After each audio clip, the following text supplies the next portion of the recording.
नमस्कार बच्चों, मैं नेहा सेन नव भारती परिवार में एक बार फिर आपका हार्दिक स्वागत करती हूँ और ले चलती हूँ आपको सीबीएसई कक्षा 10 की पाठ्य पुस्तक स्पर्श का पाठ 3 बिहारी दास की ओर।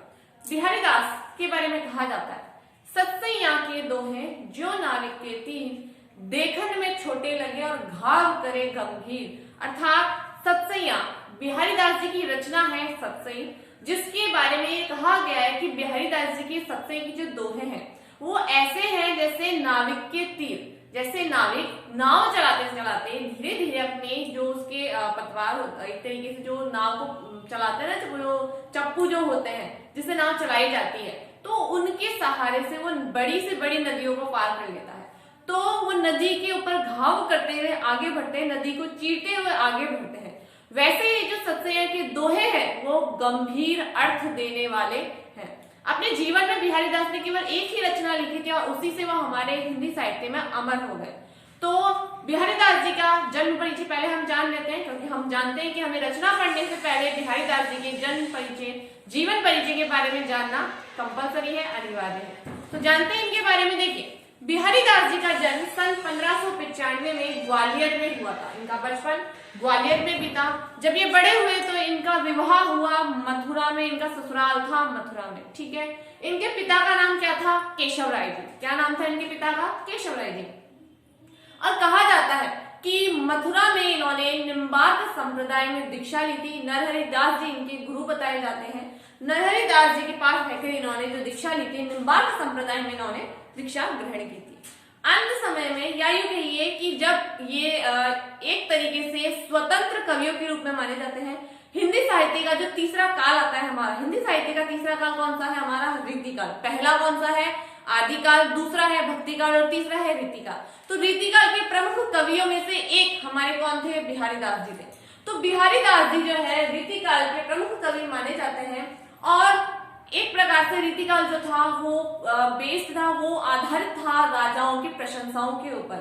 राजाओं के आश्रय में कवि रहते थे और अपनी जीविकोपार्जन के लिए, अपना जीवन यापन करने के लिए, रोजगार के लिए वो अपने राजाओं की प्रशंसा में काव्य लिखा करते थे। लेकिन बिहारी दास जी ने ऐसा कुछ नहीं किया।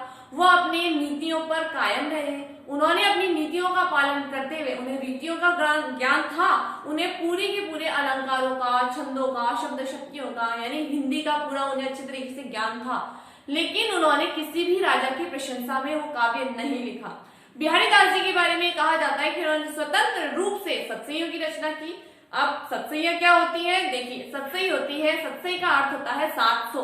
क्या अर्थ होता है? 700। तो 700 दोहे जहां होते हैं उन्हें क्या कहा गया? सत्सई कहा गया। तो बिहारी दास जी ने बिहारी के सत्सैया, बिहारी की सत्सई एक अन्य कहा जाता है। तो सत्सई में कितने दोहे? 733 दोहे सत्सई के अंदर है। राजा जयसिंह के कहने पर, जो कि यहाँ जयपुर के हमारे राजा थे, जयपुर के राजा जयसिंह के कहने पर बिहारी दास जी ने अपने दोहों का संकलन करना प्रारंभ किया और वो संकलन धीरे धीरे धीरे धीरे बढ़ता हुआ 733 दोहों का संकलन हो गया, जिसे सत्सई का नाम दिया गया। अब इनके बारे में कहा जाता है कि इनके जो दोहे हैं वो देखने में छोटे लगते, लेकिन घाव जो है वो गंभीर करते, यानी गहरा अर्थ देने वाले इनके बिहारी दास जी के दोहे हैं। बिहारी दास जी के बारे में कहा जाता है कि एक बार जब जयपुर नरेश राजा जयसिंह का विवाह हुआ तो उनकी पत्नी अल्पायु थी, ज्यादा आयु की नहीं थी, छोटी थी।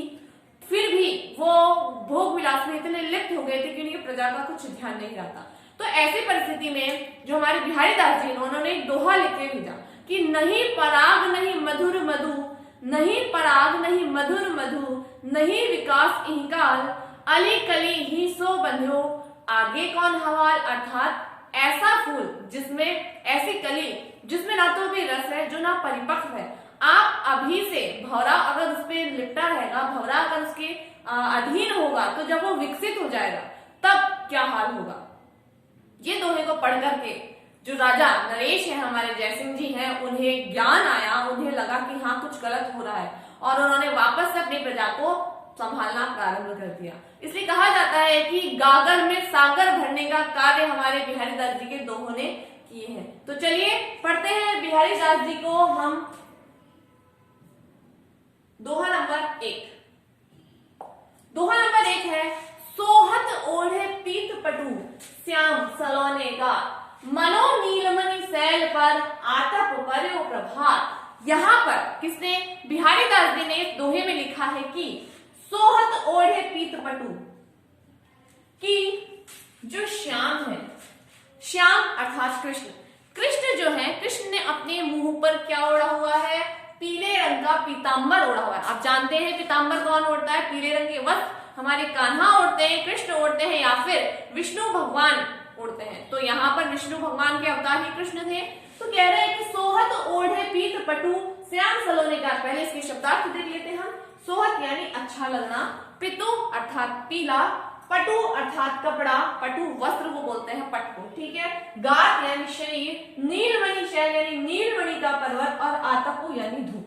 अब यहाँ पर कवि क्या वर्णन कर रहे हैं, देखिए कवि कह रहे हैं कि श्याम जो है, कृष्ण ने पीले रंग के वस्त्र धारण करे हुए हैं, पीतांबर शरीर पर उन्होंने धारण किया हुआ है, और नीले रंग का उनका शरीर है, उनका जो वर्ण है वो नीले रंग का है। तो श्याम वर्ण के ऊपर वो पीतांबर, वो पीले रंग का वस्त्र, ऐसा लग रहा है मानो नीलमणि पर्वत के ऊपर प्रभात का यानी सुबह की रोशनी पड़ रही है, सूरज का प्रकाश उस पर पड़ रहा है। तो देखो नीलमणि का पर्वत कौन हो गया, उनका नीला शरीर, और आतप पर्यो प्रभात, प्रभात क्या हो गया, सुबह की रोशनी। प्रभात कहते हैं सवेरे को।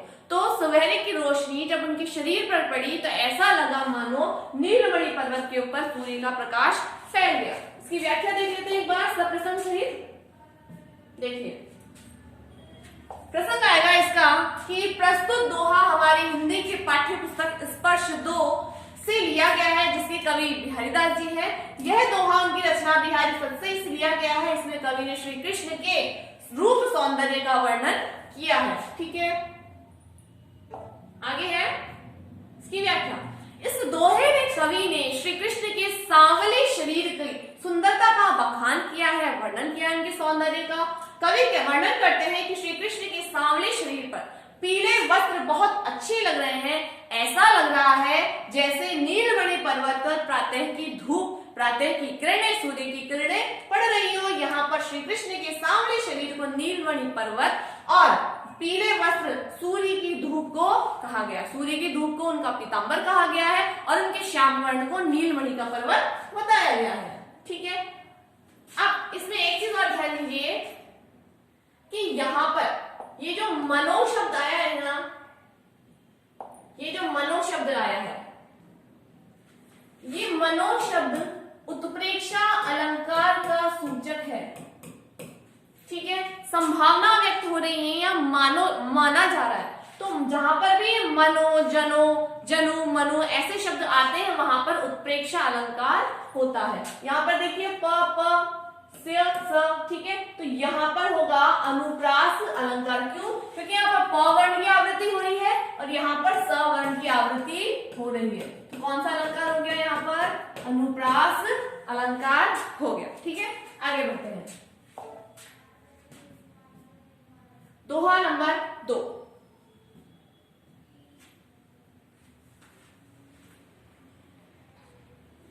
दूसरा दोहा है हमारा, कहला ने एकत्व से। कहला ने एकत्व से अहि मयूर मृग बाघ, जगत तपोवन सो कियो दीर्घ दाग निधाग। यहाँ पर बिहारीदास जी ने भीषण गर्मी, प्रचंड गर्मी का, ग्रीष्म ऋतु का वर्णन इस दोहे में किया है। देखिए क्या किया है कि पहले शब्दार्थ देख लेते हैं इसके। अहि यानी सांप, सर्प को कहा जाता है अहि, सर्प को क्या कहा जाता है? अहि, ठीक है। एकत यानी इकट्ठे होना, एकत्रित होना। बसत यानी रहना, निवास करना। तपोवन यानी वह वन जहां तपस्वी रहते हैं। तपस्वी कौन? साधु सन्यासी जिस वन में रहते हैं उस वन का ताप बढ़ जाता है। क्यों? उनके तप के कारण, उनके तपोबल के कारण, ठीक है। तो दीर्घदाग यानी भयंकर गर्मी, निधाग यानी ग्रीष्म। क्या कह रहे हैं यहाँ पे? क्या आपने जंगल में कभी सारे जानवरों को एक साथ देखा है? देखा होगा जंगल बुक फिल्म के अंदर, लेकिन जो स्थिति होती है, तात्कालिक परिस्थिति जो होती है या जंगल की जो परिस्थिति होती है, वहां पर सारे जानवर एक साथ नहीं रहते हैं। क्योंकि अगर हिरण होगा तो शेर उसको खा जाएगा, या ऐसे कोई जानवर होते हैं जो दूसरों के जानवरों पर आश्रित रहते हैं। तो ऐसे यहाँ पर बताया है कि कहला ने एकत्व से अहि मयूर मृग बाघ, कि कहने को तो सब एक ही जंगल में रहते हैं। कौन कौन? अहि अर्थात अहि अर्थात सांप, मयूर अर्थात मोर, मृग अर्थात हिरण और बाघ यानी कि शेर। ठीक है, जंगल का राजा शेर। कि कहने को तो सारे एक ही जगह पर बसते हैं, लेकिन वो होते कौन है, आपस में दुश्मन होते हैं। मोर का दुश्मन कौन, सांप। सांप को देखते ही मोर उसे खा जाता है। और बाघ का दुश्मन, मृग का दुश्मन, हिरण का दुश्मन कौन, बाघ। क्योंकि मृग को देखते ही जो बाघ है वो उसका शिकार कर लेता है, उसे अपना आहार बना लेता है। ठीक है, कि कहने को तो सब एक ही जगह पर बसते हैं, जगत तपोवन सो कियो दीन दारुणी। लेकिन जो ये ग्रीष्म ऋतु है, इस ग्रीष्म ऋतु ने उस जंगल को क्या बना दिया है, तपोवन बना दिया है, तप की भूमि बना दिया है। क्यों? क्योंकि सारे जानवर ग्रीष्म ऋतु से परेशान होकर ठंडी जगह पर, यानी कि ये तालाब के किनारे या कि ये सरोवर के किनारे, पानी के किनारे बैठ करके एक जगह ठंडक या शीतलता का सेवन कर रहे हैं। ठीक है, यानी इस गर्मी से बचने के लिए, भयंकर गर्मी से, प्रचंड गर्मी से बचने के लिए सारे जानवर एक ही स्थान पर इकट्ठे होकर शीतल जल का आनंद ले रहे हैं। ठीक है, देखिए प्रस्तुत दोहा हमारे हिंदी की पाठ्य पुस्तक किससे लिया गया है, स्पर्श 2 से लिया गया है। इसके कवि बिहारीदास जी हैं। यह दोहा उनकी रचना बिहारी तत्सई से ली गई है। इसमें कवि ग्रीष्म ऋतु का वर्णन कर रहे हैं। इस दोहे में कवि वर्णन करते हैं कि भीषण गर्मी से बेहाल जानवर एक ही स्थान पर बैठे हैं। मोर और सांप एक साथ बैठे हैं, हिरण और शेर एक साथ बैठे हैं। कवि कहते हैं कि गर्मी के कारण जंगल तपोवन की तरह हो गया है, जिसे तपोवन में सारे लोग मिलजुल कर रहते हैं, इकट्ठे रहते हैं, सारे द्वेष, सारी बुरी भावनाएं, क्रोध, द्वेष सबको भुला करके एक साथ रहते हैं। उसी तरह गर्मी से बेहाल जानवर, पशु भी पानी के किनारे आपसी द्वेष को भुला करके एक साथ बैठे हैं और शीतलता का आनंद ले रहे हैं। ठीक है, आगे बढ़ते हैं। दोहा नंबर 3।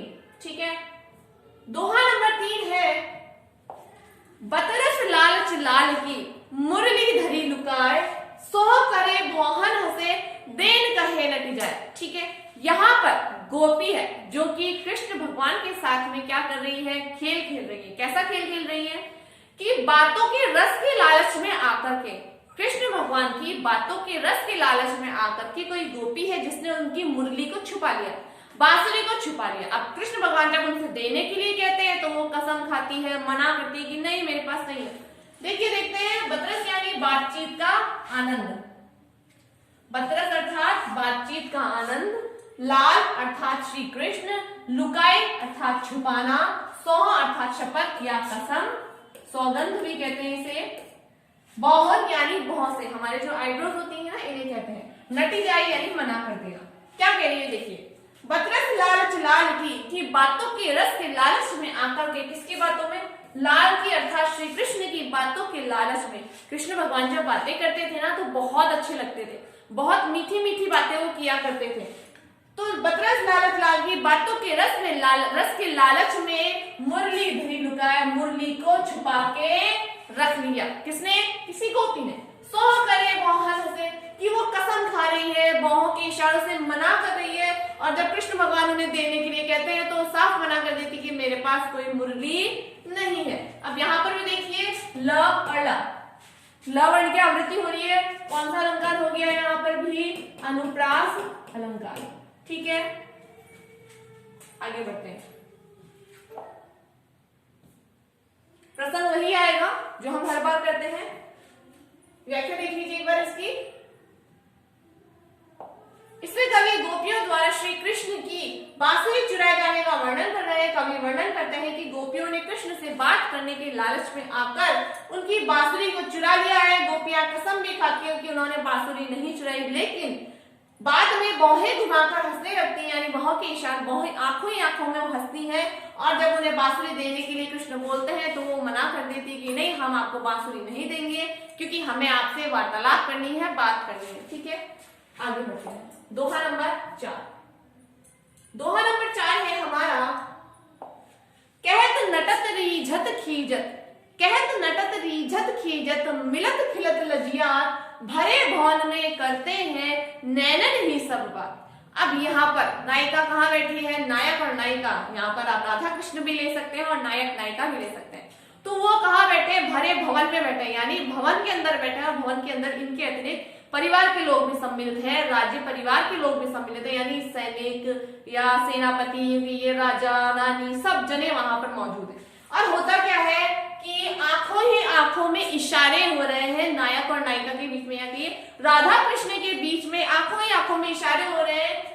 नायक जो होता है नायिका से कहता है, क्या कहता है, मिलने के लिए कहता है। तो नायिका नटक यानी नट जाती है। पहला शब्दार्थ देख लीजिए, नटक यानी इंकार करना, रीझत यानी मोहित होना, ठीक है, खीजत यानी बनावटी गुस्सा करना, खींचना, ठीक है, खिलत यानी खुश हो जाना, प्रसन्न हो जाना, हर्षित हो जाना, लजियाना यानी शर्माना, भवन यानी भवन, ठीक है। क्या कह रहे हैं कवि, देखिए, ठीक, जो नायक होता है वो नायिका से मिलने के लिए कहता है, आग्रह करता है, प्रस्ताव करता है, उसे आंखों ही आंखों में, ठीक है। नायिका मना कर देती है। नायिका के मना करने की जो एक स्टाइल है, उस स्टाइल के ऊपर नायक रीझ जाता है, यानी उससे क्या बोलते हैं उसको इंग्लिश में, एक्साइटेड हो जाता है और बहुत ज्यादा खुश हो जाता है उसको देख करके। फिर खींचती है, जब नायक ऐसे करता है, उससे मिलने के लिए मना कर देती है नायिका, तो वो खींच जाता है, उसे बुरा लगता है, ठीक है। फिर दोनों आंखों ही आंखों में जब उनकी मुलाकात होती है, जब वो मिलते हैं, तो वो खुश हो जाते हैं और उनकी ऐसी परिस्थिति देखकर प्रजा में मौजूद यानी भवन में जो मौजूद लोग होते हैं वो उनको देख लेते हैं और वो शर्मा जाते हैं। फिर क्या होता है, भरे भवन के अंदर दोनों नैनों ही नैनों में, आंखों ही आंखों में बातें कर रहे हैं। गाना सुना होगा आपने, आंखों ही आंखों में इशारा हो गया। तो वही चीज यहाँ पर है, भरे भवन के अंदर नायक और नायिका इशारों ही इशारों में बातें कर रहे हैं। नायक नायिका से, जो नायक है वो नायिका से मिलने के लिए कहता है, लेकिन नायिका मना कर देती है। जब नायिका मना कर देती है तो नायक को गुस्सा आता है, वो खींच जाता है। उनकी मना करने की अदा के ऊपर वो क्या हो जाते हैं, इम्प्रेस हो जाते हैं, और इम्प्रेस होने पर वो खींचता है नायक कि तुमने मिलने के लिए मना कर दी। जब ऐसा होता है तो वो दोनों आंखों ही आंखों में जब उनकी मुलाकात होती है, यानी जब उनकी आंखें मिलती हैं, तो दोनों खुश हो जाते हैं और उनकी इस परिस्थिति को देख करके, उनके इस वार्तालाप को देख करके जो भवन में और उपस्थित लोग होते हैं उनको देख लेते हैं और वो शर्मा जाते हैं। भरे भवन के अंदर वो आंखों ही आंखों में सारी बातें कर रहे हैं। आगे बढ़ते हैं। प्रसंग वही है हमारा, नायक और नायिका के बीच में वार्तालाप हो रही है आंखों ही आंखों में। व्याख्या और देख लीजिए एक बार इसकी, कि इस दोहे में कवि कहते हैं कि नायक और नायिका एक दूसरे से आंखों ही आंखों में बातचीत कर रहे हैं। नायक की बातों का उत्तर कभी नायिका इंकार से देती है, कभी उसकी बातों पर मोहित हो जाती है, कभी बनावटी गुस्सा करती है, और जब उनकी आंखें फिर से मिलती हैं तो दोनों खुश हो जाते हैं। कभी कभी शर्मा भी जाते हैं। कभी वर्णन करते हैं किस तरह वे भीड़ में भी एक दूसरे से बात करते हैं और किसी को ज्ञात भी नहीं होता, किसी को पता भी नहीं चलता। तो ये थे हमारे बिहारीदास जी के 4 दोहे। बाकी के दोहे हम पढ़ेंगे अगले वीडियो में। वीडियो को लाइक और शेयर करना मत भूलिएगा, और अगर आपने अब तक हमारे चैनल को सब्सक्राइब नहीं किया है तो हमारे चैनल को सब्सक्राइब भी कीजिएगा। फिर मिलेंगे आपसे बिहारीदास के वीडियो नंबर 2 में। तब तक के लिए नमस्कार, धन्यवाद।